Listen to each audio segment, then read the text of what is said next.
are engaged in relation to sense objects for their own pleasure, rather than engaged in relation to sense objects for the pleasure of Krishna's senses, to that extent that there's a material side to our sadhaka deha, and it's not fully spiritualized. So similarly, there are material elements that are present in the apricot lila. So let's take demons, for example, relative to the classes you're listening to.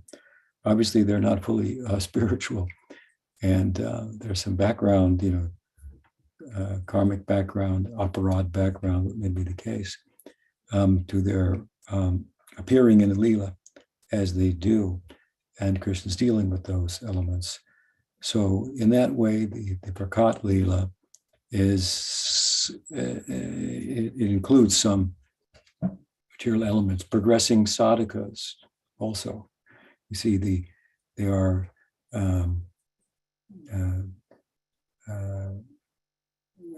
devotees amongst the gopas. Some are nitya siddhas, some have come from heaven, some have come from earth, from previous lives of sadhana, the latter two of which both are considered sadhana siddhas, pursuing perfection in the final stage by taking birth in the prakat lila. You have different gopis, for example, the Upanishads, the personified, the sages of Dandakaranya. They entered the lila in Gopi Bhav, but when Krishna called at night on his flute for the Rasa Lila, they couldn't enter. They were checked by their husbands. And that separation that resulted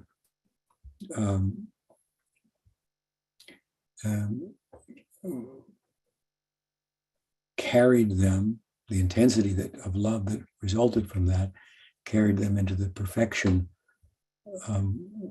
that the Prakat Lila afforded them an opportunity to attain. Later in the Lila, when Uddhava comes to Vrindavan and speaks, it's apparent there from the commentaries that those gopis who had been held back were now able to participate. Or the wives of the Brahmins, let's say, from Mathura. So all of those are instances of devotees who have some, who are, let's say, work in progress. Bhagavad Gita even uses the language of karma to refer to the gopis who were checked back. Of course, or to the, using that example, of course, we tend to explain that differently, and the explanations are good, such that in that particular instance, it's not their karma, which has already passed away, that or done away with, that needs to be done away with, but a certain development within prem, sneha, man, pranaya, rag, anurag, mahabhav. But nonetheless, it is an example of the fact that the Prakat Lila is a Lila in which there are fully perfected devotees, Krishna is fully present, and then they're not fully protected, and there are influence of karma on others, the demons, and so on and so forth. So what is the second part of the question? Can't hear you. I can't hear you, Ernesto. Sorry, yeah, it's actually not a second part of the question. It's a totally different question. Okay. Should we go ahead and take that? Yes. Okay.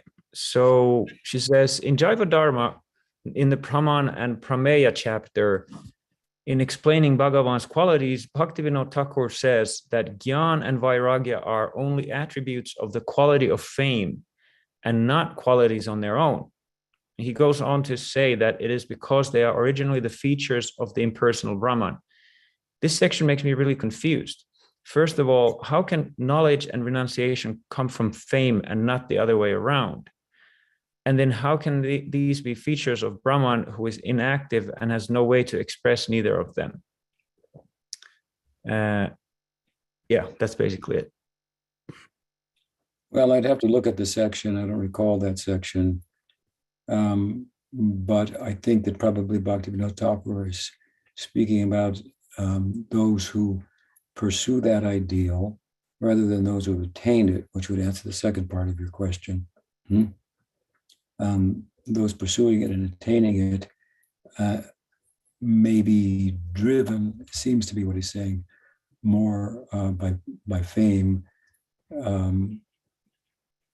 or by the idea that the Atma and Brahman are one, which does make one rather big.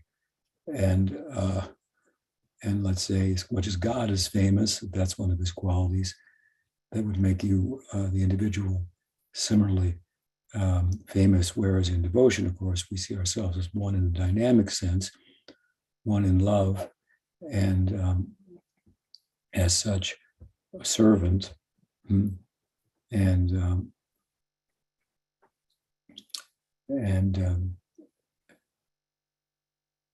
a servant of he who has all fame, rather than that fame being ours. Of course, you can be famous as a devotee, but that's a very different thing. So, I mean, like I said, I haven't read that section in a long time. I don't recall it, but just from what you have said there, that's what I can draw for it. Yes, attaining Brahman, well, where is fame? Where is knowledge? Where is renunciation? Where is anything? But in the pursuit of that, it may be driven by such, to some extent, an ambition. It seems a kind of a radical way of speaking about impersonal Brahman in a negative way. There's less radical ways to talk about it being negative in comparison to the positivity of bhakti. But sometimes our charges have kind of militated against impersonal Brahman. And largely, I would say, well, on two counts. One, to drive developing devotees away from that ideal where there's no opportunity for bhakti rasa. So they tend to paint it perhaps more negatively than you could look at it more positively, obviously. But they do that for the sake of emphasizing the positivity of bhakti rasa, and also out of bhava, secondarily, to hate liberation, and that's a type of mukti, is fairly an extreme statement, and one may take exception to it. But if you understand bhava and just love, really, with its particularities and so forth, it sometimes expresses itself like that. I love one, and those who are against that which I love, I hate. And that hatred is actually an expression of their love. So, but to understand bhava, that's not easy. Even if you hear about it over and over again, even if you think it is, and intellectually you've identified it as your ideal, what it is, what it will do to you, and what things it may cause you to say and so forth and feel, might not be PC even. I mean, it has nothing to do with this world, if you will. It may even cause you to look out of balance. And here is an instance, making extreme statements that paint, let's call it impersonal liberation, Brahma-sayujya, as undesirable. as merely a product of the pursuance of fame that is the opulent, one of the opulences of Bhagavan, and desiring it for oneself. It seems to be how Bhaktivinoda Thakura is talking about it. And in that way, he's saying that the Gyan and the Vairagya that are pursued as limbs of the Gyan Marg, if you angas of the Gyan Marg, are products of fame. That seems to be the way he's talking about it. Now, one doesn't necessarily have to be driven by the pursuit of such fame to be on the path, pursue, and to attain Brahma-sayujya. And there are many humble souls on such a path, but then again, of course, from the Vaishnava perspective, what is humility if it is not humility before Bhagwan, in the full sense of the term? What if it's only provisional? I'll be humble so that I can become, everything, something like that. Then it's questionable. It's kind of like the idea of honor amongst thieves. Yeah, there's honor amongst thieves. They want to divide the loot honestly, but it's stolen goods to begin with, right? So the Vaishnavas, they tend to speak in that way about impersonal liberation. Kabiraj Kirtanas is very, very strident in this regard in Caitanya-caritamrta. Prabhupada characterized himself as nirvishesha sunyavadi paschatade satarani. So, but the point being here that unless that gets out of one's head and heart, then there's no opportunity for bhakti rasa. So, and Bhakti Siddhanta, or Pujapad Sridhar Maharaj glorified Bhakti Siddhanta, described it as the timingila, the fish, the poetic whatever fish that swallows whales. It swallows up. It sounds good. Sounds like it's all inclusive. Sure, bhakti is great. This is great. That path is great. It all ends in impersonal Brahman. And then all the prayojans, all the goals of these paths are done away with. It's a little deceitful in that way. Pujapad Sridhar Maharaj, commenting on a verse from Caitanya-caritamrta, said, well, Buddhism a little more honest. It's better to be a thief than to be a counterfeit. So he felt that the Mayavad perspective was counterfeit. Sounded like humble, sounded theistic. Sounds theistic. Okay, bhakti's good. At least Buddhism comes out and says there's no God. Bas. Whereas the way he looked at it, I was saying there's a God. Yeah, we worship him, everything, but of course he's not for real. He's not eternal. And so he compared that to counterfeit rather than out and out thievery. Now these are strong statements, also another example, but it's not uncommon, and they come out of the kind of theistic reasoning that I'm giving, and then also out of bhava, to be condemned, to be by someone in bhava, to be disrespected. Bhaktivinoda disrespects in some places other Vaishnavas even who have no affinity for Radha, dismisses them. That's a blessing. But that takes some understanding on our part, at least theoretically, of what is the nature of bhava, what may come from that side to us, how it may, whatever comes to us from that side, let us say, is a blessing. That someone in bhava has paid some attention to us rather than ignore us. My God, we're blessed. So anyway, that's in a broad way. I look at a lot of statements like that, and I hope my explanation from what you have said, if it accurately describes what Bhaktivinoda Thakura was written there. I hope that answers your question. If not, of course, feel free to comment and ask further. Otherwise, we can take another question. Excuse me. Thank you very much. Actually, Raj is not on the call today because she's cooking, but maybe she'll ask something next week if she has anything. Anyway, the next question is from Ram Mohan. Hare Krishna, Guru Maharaj.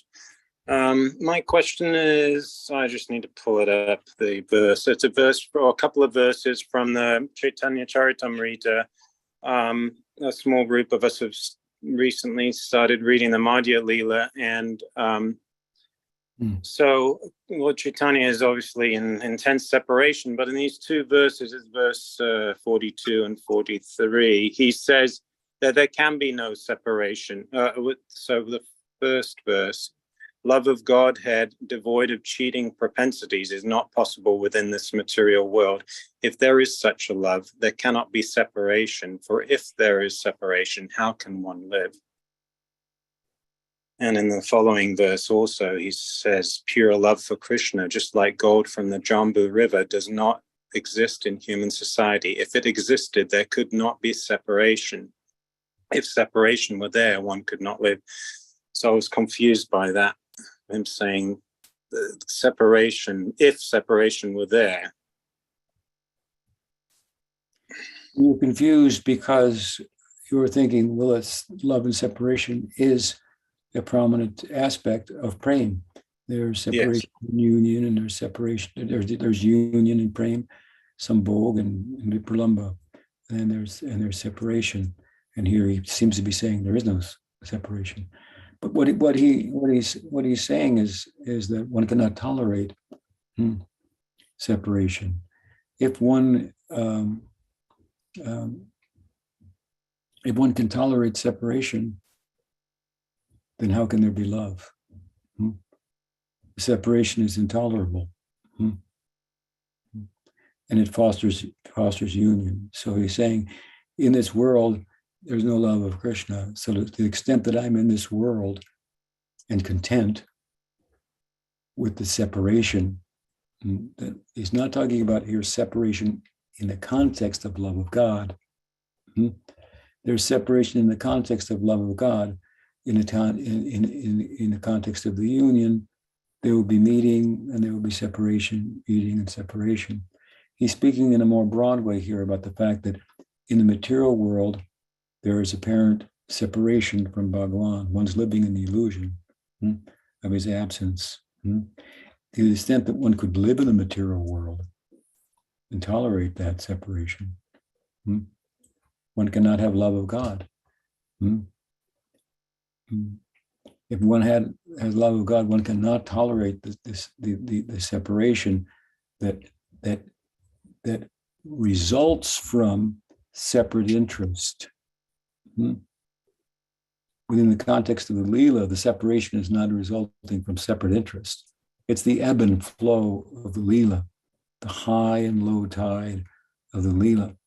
But there's another broader, general idea of separation that he's talking about here. The separation that results from the illusion that I am this body and I am this mind, which is based on separate interests, interests other than Krishna. And that's what this world is all about. So therefore, in this world means in the realm where there are separate interests from Krishna. There's no love of Krishna. Love of Krishna is not present where there's separate interest from Krishna. And so let me give a death, therefore, to separate interests from Krishna. And if I'm not ready to die to that, how can I have prema? Prema is not found there. This is the idea. So he's talking about it a little differently. There's definitely separation within the lila that causes union, that gives birth to union, makes love grow, makes, I would say, makes the heart grow fonder. Separation makes the heart grow fonder. That's another thing. But the so-called separation that results from separate interests, there's really no separation there either. That's an illusion. You're an illusion that there are separate interests that are being presented to you by identification with the body, mind, senses, and so forth. So wherever that is, there's no love of Krishna. We should be able to. We should be prepared, therefore, to die to that. If that Die the ego death. Ego death. Exactly, it's an ego death, and this is very, very basic and very, very central to Gaudiya Vaishnavism, or for that matter, to all forms of Vedanta and genuine. In fact, I often refer to them as ego-effacing paths, whether it be esoteric Christianity, Judaism, Sufism, different forms of Hinduism that are ego-effacing. And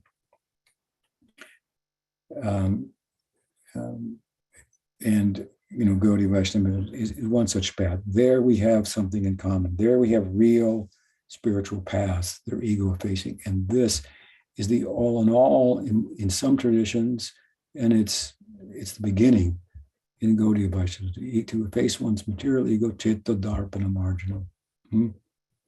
This is the beginning, but there's more of that. The real ego must come out, right? The real identity of the self, that the self is inherently a servant of Bhagavan. That's its nature. So there's a further development. Now we can become attracted in hearing about Gaudiya Vaishnavism to the higher ideal and lose sight of the fact that without effacing the material ego, that's not going to happen. And then even when the opportunity comes that our ego is effaced in some way, we reject, we push back and so forth. We were deluding ourselves in this regard. Prabhupada set a very nice example in this regard when his guru chastised him. It's a famous story. Sitting in an assembly, Saraswati Thakur, Prabhupada was speaking, and a friend of Prabhupada's was trying to say something to Prabhupada and get his attention. He wasn't really getting my Prabhupada's attention, but it appeared as such from Bhaktisiddhanta on the dais. He stopped the talk and chastised the student Abhay Charanaravinda Das and said, "So do you think that you're qualified to sit here, that you don't need to listen? You can talk to somebody about something." He didn't chastise the other person, that you can talk about something else. Prabhupada wasn't interested in something else. Gurudev was wrong. Bhaktisiddhanta was wrong in one sense, right? But Prabhupada, Abhay Charanaravinda, said he was so right, that out of the big assembly, he took the time to single me out and chastise me for the appearance of doing something wrong, even though I was doing nothing wrong. And I accepted that he was right to do that. And it was a sign of his affection for me. He took it positively. It said that if the Guru should praise us or the Guru should criticize us, we're in a good position. If he or she should show indifference towards us, this is Puja Patrita Maharaj comment, then we're in problem. That means he's given up on us. Then where are we? Right? Nowhere. The demons are very preoccupied with Krishna.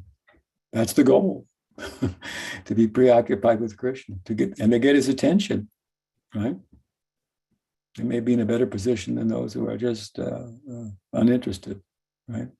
Of course, there are negative repercussions, but ultimately there are positive repercussions for that as well. So therefore it said, Yena Kena, Yena Kena, Prakarina, Mana Krishna Nidesha. Somehow or other, fix your mind on Krishna, somehow or other. Get his attention, or our Gurudev's attention. So, yeah, I'm kind of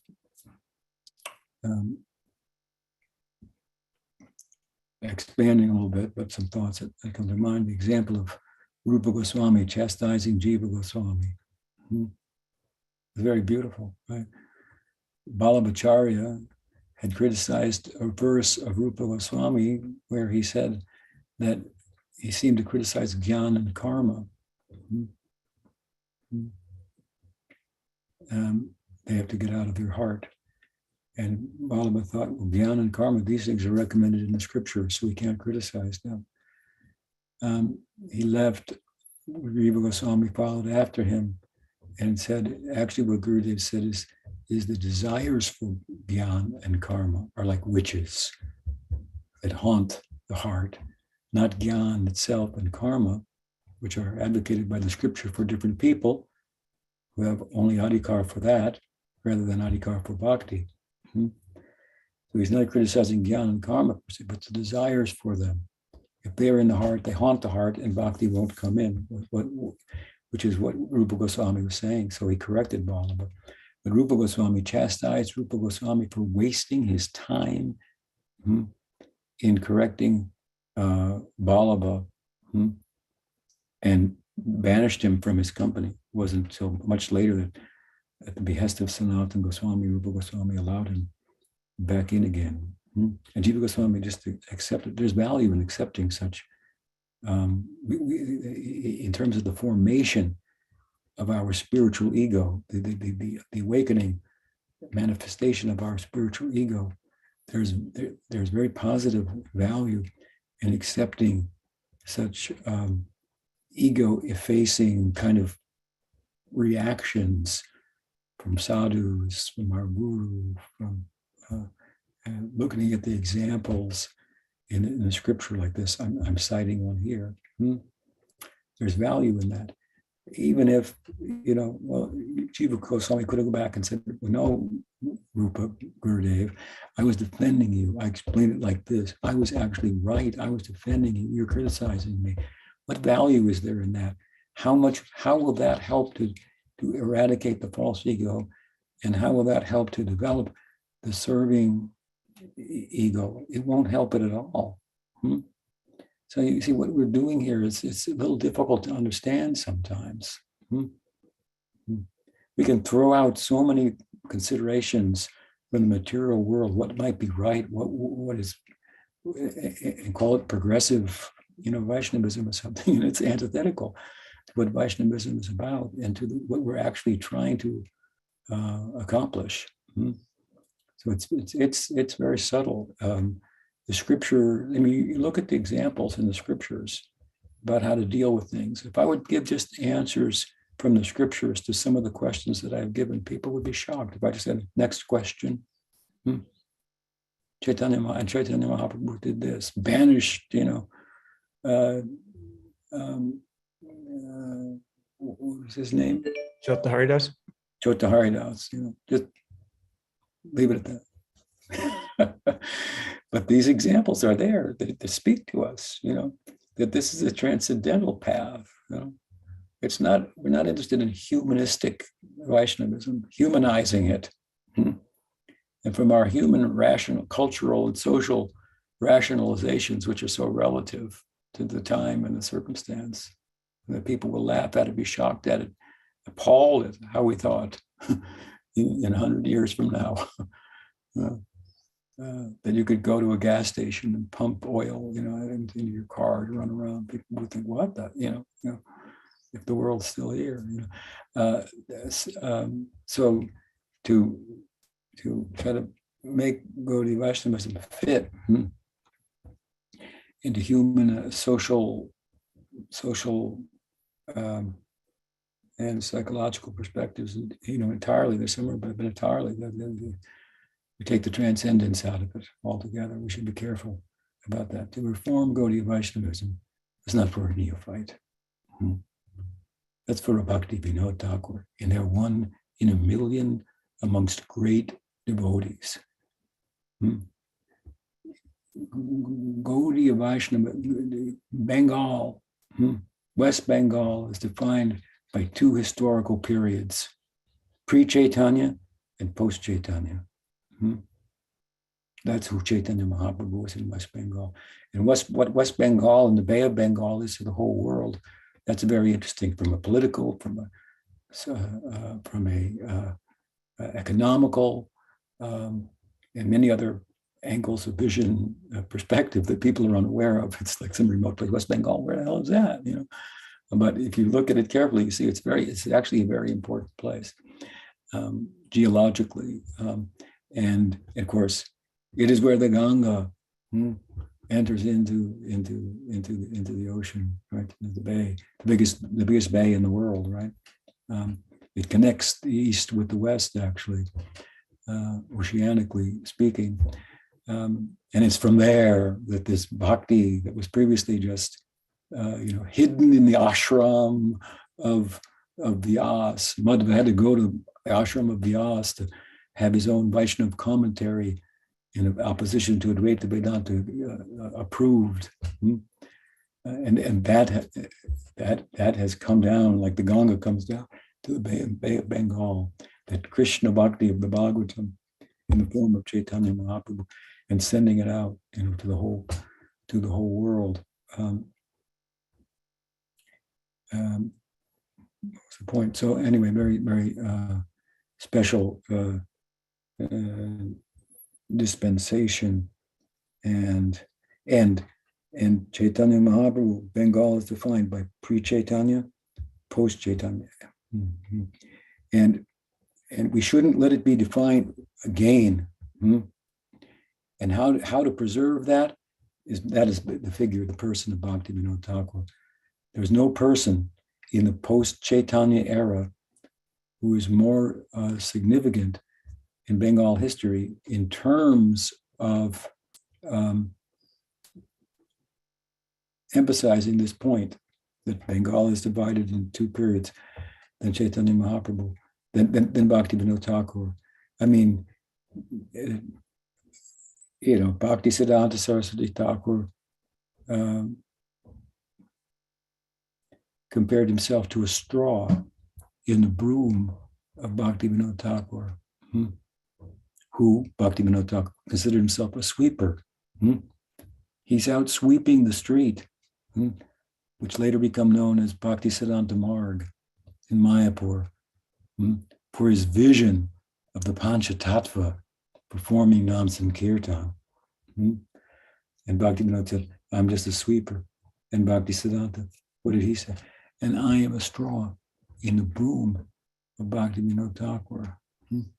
What he thought of Bhaktivinoda Thakura, and how Prabhupada, my Guru Maharaj, and Pujapat Sridhar Maharaj thought of Bhaktisiddhanta, it's actually frightening. Prabhupada couldn't even speak about Bhaktisiddhanta without weeping.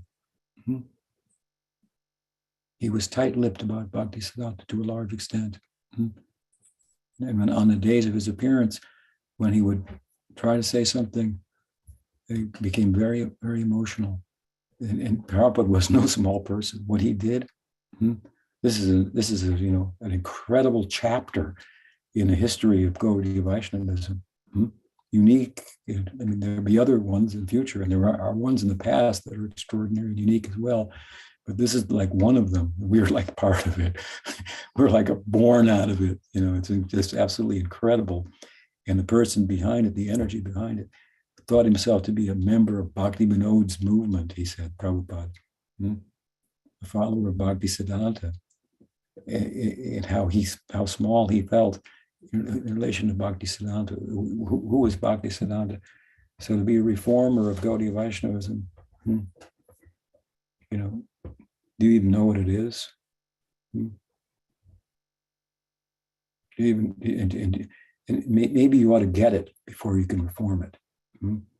If you have bhava, maybe you can do some reformation, but mostly you'll think, what's the need of reformation? It's perfect.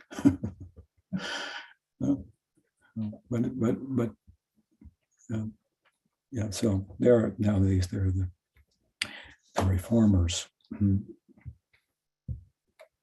Let them have bhava, let them get bhava, and tell us how to reform Gaudiya Vaishnavism.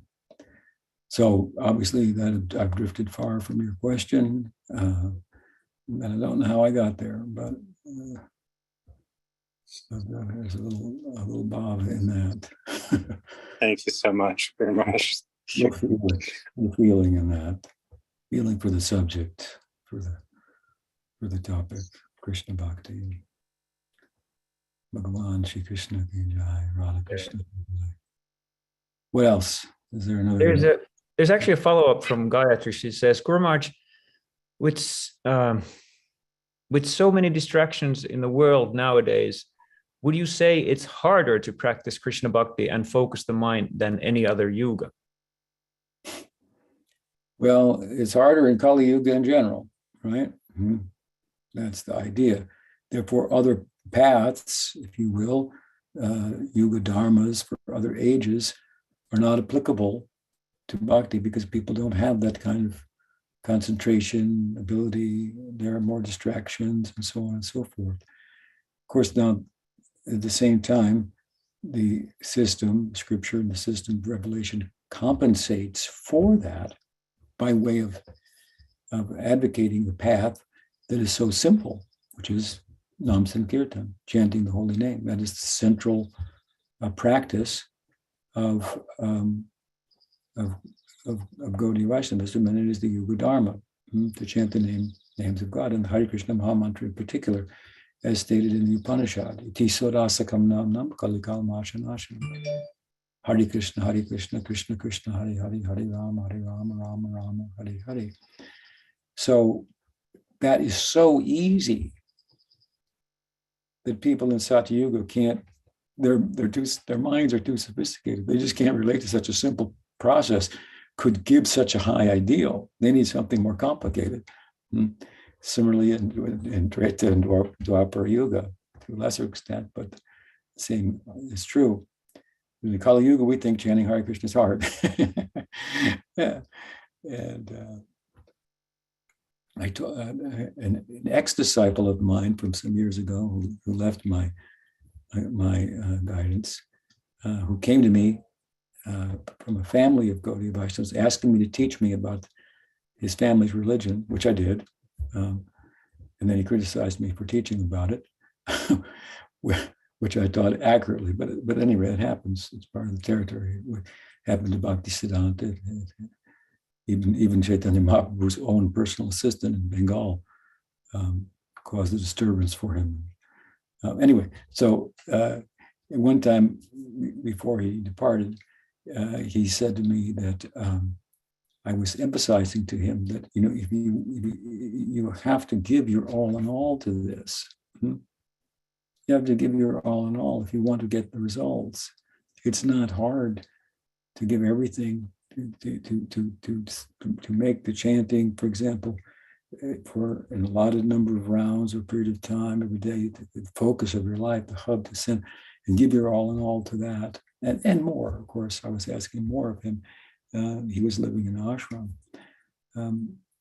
and I gave him an example. I said, even in material life, if you want to, attain perfection, you have to look at something like, let's say, professional sports. If you want to be on the team and a professional, you have to give your all in all. They're just not going to be distracted. They've got dietary concerns. They have to follow a regimen. They have to have exercises in the off season, to stay in shape and so forth. And he said, yeah, but they're getting millions of dollars. I said, yeah, and we're just getting prem. That's all. That makes $1 million, shows it to be all counterfeit currency. Absolute counterfeit currency. No, yeah, we're just getting prem. No, you have to give. You have to give your all in all. You have to give it fully.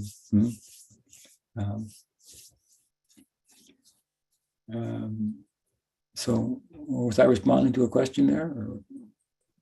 Yes, Gayatri was asking about if it's harder. Yeah. So yeah, but it's relatively hard. So it's hard for us in Kali Yuga because who we are and what the circumstances are. Now, your question seems more relevant to the time at the present, let us say, within Kali Yuga, which is a long period of time. And it's supposed to be getting progressively worse. So is it worse and more, there's more distraction now. I can look at that in terms of today and the time in which I was young, 21, 22 years old, and joined Prabhupada. And I would say that there is much, much, much more opportunity to be distracted. I mean, the modern world, in one sense, is largely about, in democratic society, providing freedoms for people. I mean, people are looking for the self. They're looking for the freedom that lies in the self, right? It's not restrained by time, by space, doesn't die. I mean, it's obviously, to me, that's what they're all looking for. And man, they're just stretching the bodysuit, mind suit to make it work, stretching the gender. Maybe this will be, twisted like this. Maybe that'll work, or create this opportunity, that freedom, this many choices, that many vacuums to choose from, that many computers to choose from, that many nails to choose from, just to hammer down a board. I mean, it's just unbelievable. Every time I need to buy something for the ashram, it's just like a total headache. There's 10,000 different, ones of, the same to look through. Why? And then you read 10,000 comments for each one from the, it's just like madness. And this is all in the name of giving you more freedom, freedom to choices, right? We're all looking for the freedom that lies in the Atma itself. But instead of taking the trouble to explore the Atma and look within, we look without and try to twist the material nature. And we've largely been focusing on electric, fire, the fire element, if you will. That's just really starting to, get some traction.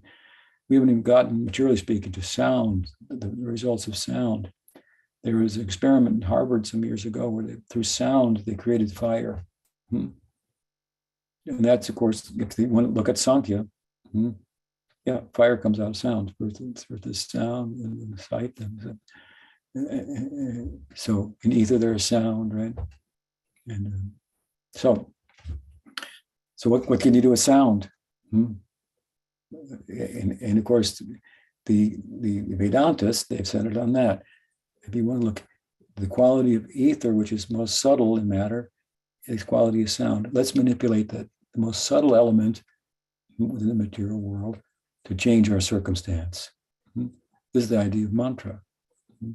Now it's considered hocus pocus and so forth. But what we're doing with electricity, which is the fire element, artificial intelligence, computers, cell phones, and so forth, it would have been thought just to be magic to talk about it, to people 100 years ago. Magical. The more we examine the outer world and how it works and manipulate it and so forth in pursuit of freedom, the freedom that lies in the Atma, and to speak of love that relies unmanifest, but as the jiva's potential.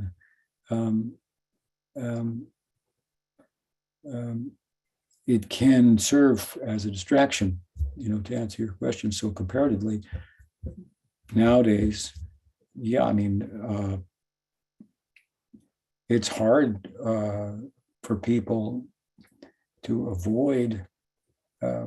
There's just so much information, and it's presented as if it's so important. And you really need to take notice of it to be up to date. And you don't need to pay any attention to it whatsoever at all. The sky is blue; it never changes.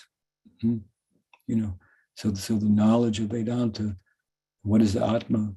Who is Bhagawan? It doesn't change. How to attain him? It doesn't change. It doesn't change. It's the same. And the method is in Kali Yuga is simple, but there are so many distractions that we start to think we need to pay heed to those distractions in order to improve the methodology given by Chaitanya Mahaprabhu to update it. So forth. I mean, there's some place for keeping update dynamically, theologically, and so on and so forth for preachers, but not everybody's a preacher. Not everybody should be a preacher for that matter. But at any rate, do your question? Do I think there's a lot more distractions. I look at the time when I joined Prabhupada. Well, we were, I was a hippie, so most of us were. We were pretty,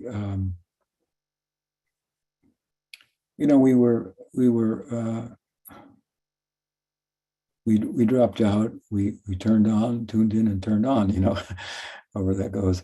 But we dropped out of something that we were somewhat aware of. There were two sides to it. There were the dropouts looking for something more, and then there was the political side at our time, contra Vietnam War and so forth, which was more social justice movement. They came together at some point in San Francisco in the Golden Gate Park during a famous gathering at that time. I forget what it was called, but there was a distinction between the two.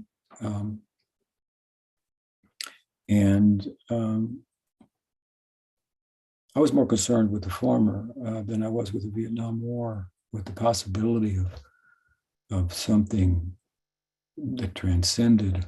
Also, I was going to join the Peace Corps, and then I got a piece of something else that made me think differently. And of course, I was a religious person too, raised as a Catholic. Wanted to be a priest at first. When I first understood this is what religion is about, I thought, well, everybody should become a priest then. My parents said, no, it's not like that, But anyway, I'm just rambling a bit. But in those days, we weren't uninformed, but the amount of information now that's available is considerable, and then what to speak of the amount of misinformation, and then misinformation is misconstrued to be actual information, and it's just like unbelievable distortion. How to understand what's going on out there right now, and the long and short of it is you don't need to understand what's going on out there. What's going on in here? What happened is that Chaitanya Mahaprabhu came to the world and gave the Nam Sankirtan, find a protective, creative, supportive environment for chanting. But yes, I would say there are many, many more distractions. I see, let us say, the movement that arose out of my Guru Maharaj's campaign, largely following in the wake of Bhaktisiddhanta, his vision and Bhaktivinoda Thakur's. It contains within it many, many, many devotees, a large portion of whom are very distracted by the world, to the point where they're trying to infiltrate the distractions, integrate them into Gaudiya Vaishnavism, even in the name of so-called improving Gaudiya Vaishnavism. So it's problematic. But there are many distractions more today, I would say. And I suppose, that goes with the idea that Kali Yuga marches on, but good association can help us simplify everything and focus on the essence. Go live in Mayapur.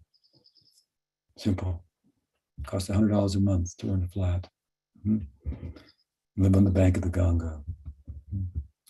What did Bhaktivinoda Thakura say? Madhavananda, what does he say? He says, Henadina amar ki hoi beudai, Heriba godruma lila, Shuddha prema moy. Gopa sange, gopa bhave, Prabhu sevase, Eko mona vashiva, Se godruma vase.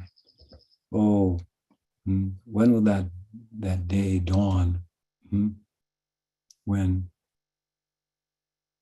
hearing about the prem-filled leelas of Godruma, I can live there with one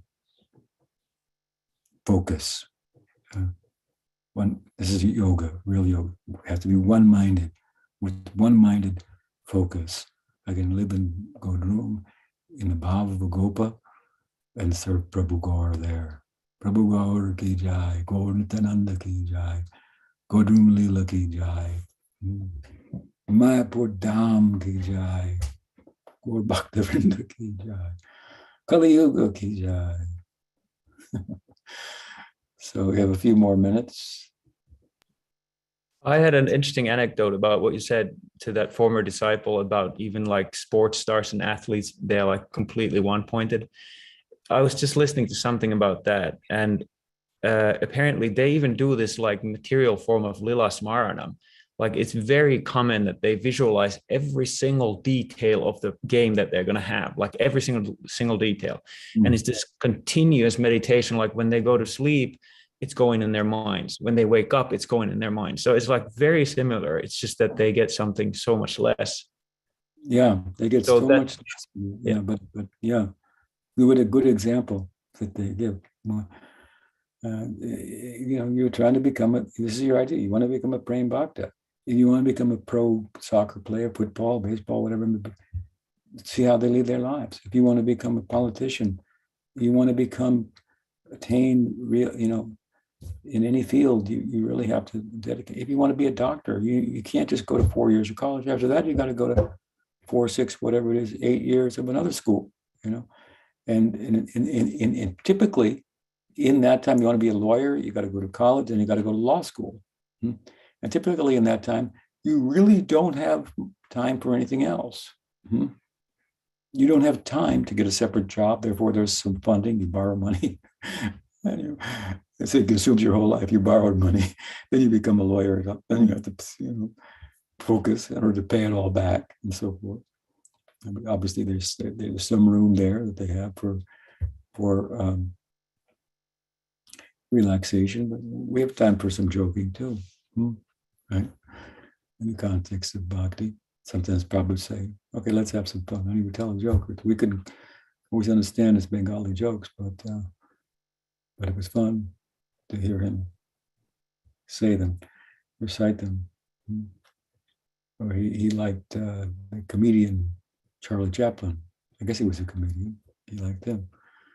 So there may be room for but again, the focus is largely one-minded. And there are so many examples in all fields. Is it unreasonable then to expect that of ourselves who want the highest ideal, praying bhakti, which is the hidden secret, as I say, of the Himalayas, that a young boy typically might hear about and become attracted to, and walk out on his family and live in the world of the sadhus, walking barefoot in the Himalayas for the rest of his life. And that has come to us like the flow of the Ganga into the Bay of Bengal, available to all of us through Harinam Sankirtan. So it's not a punishing path comparatively of austerities, living in a cave, walking barefoot, and so forth. The Chaitanya Mahaprabhu was given. So we should try to assess and reassess repeatedly what it is, opportunity we've been given, what is made available to us, what's important, and try to attain this one-mindedness, despite the fact that, yes, times are very, very distracting. I mean, we get distractions from devotees themselves with their apasiddhanta, their distortions, and it's we speak of the world, right?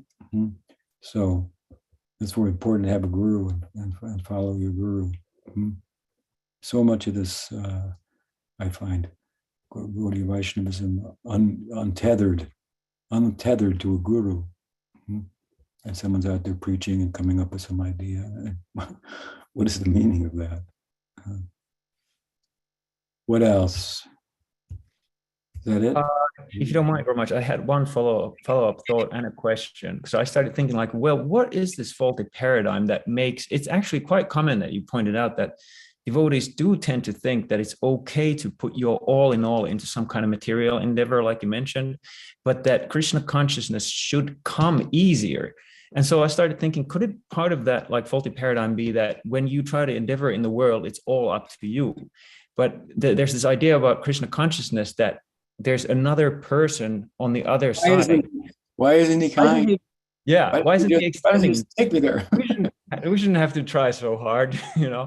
So do you think that might be part of it, or like, why is it that we have this different? It's a good conjecture. It's a good conjecture that may not apply to non-theistic or less than wholly theistic perspectives, like in the Gyan Marg, I call it less than wholly theistic transcendental path. It might not apply there, or in yoga, sadhana, there's more emphasis on effort there and less emphasis on grace. And our emphasis is all on the gracious nature of Krishna. But we don't understand that how graceful it is for the named to empower his name fully and make his name available, to anyone and everyone. I mean, how much easier, you want me to make it, you want me to do it all for you, well, there has to be some effort on our part. There's grace and effort. These are the two central, features or aspects of bhakti sadhana. So it's like, somebody said, Sridhar Maharaj is criticizing Prabhupada by saying he's in Sakya Rasa. And Sridhar Maharaj scratched and said, they thought it was a criticism? What did they think Sakya Rasa is? I thought it was rather a compliment. And he was like shocked. This comes to my mind. It's a little different, but I can just see Krishna shaking his head, crashing. But they think that giving myself fully in form of my name is like, I have to do everything. I have to do everything. Where's the effort on your part? You don't want it. You just want it to be done for you. Meanwhile, you're willing to make effort for everything else, and no effort for me.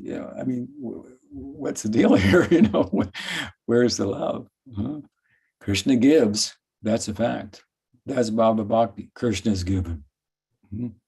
When you make the effort, that is sadhana bhakti. When you make, therefore he says, Rupa Goswami says, Studurlabha is rare. That's what it means. That the grace of Bhava Bhakti, the full grace, it doesn't, that's when it happens. Prior to that, all this sadhana must be in place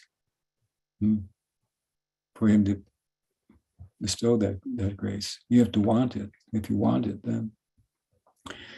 And how much you want it. And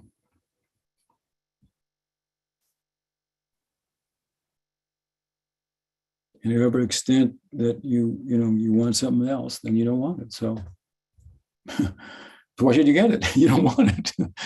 You really don't want it. So why should you get it? Anyway, it's a good point that you raised, Gurjesh, as usual. With that, we come to a conclusion. 1 hour of discussion, and it's been robust and interesting. And I look forward to getting back to you after I return from Poland. Now I'm going to Europe for a couple of weeks. We'll be discussing from Caitanya-caritamrta, the Madhya Lila, Chaitanya Mahaprabhu's departure to the south. And we'll probably get somewhere into the Ramananda Samvad there to some extent. And I'll see how far there's much to be discussed prior to that. But that's the what's planned anyway. And we'll see what happens. So I won't be able to connect with you all of you on this forum until I return. I'm returning on the 18th. I don't know how that relates to days of the week, but Sunday after that I should be available again, and I look forward to being with you. Otherwise, the talks from Poland should be broadcast and made available for all of you. And I hope you'll take advantage of them. They're for you.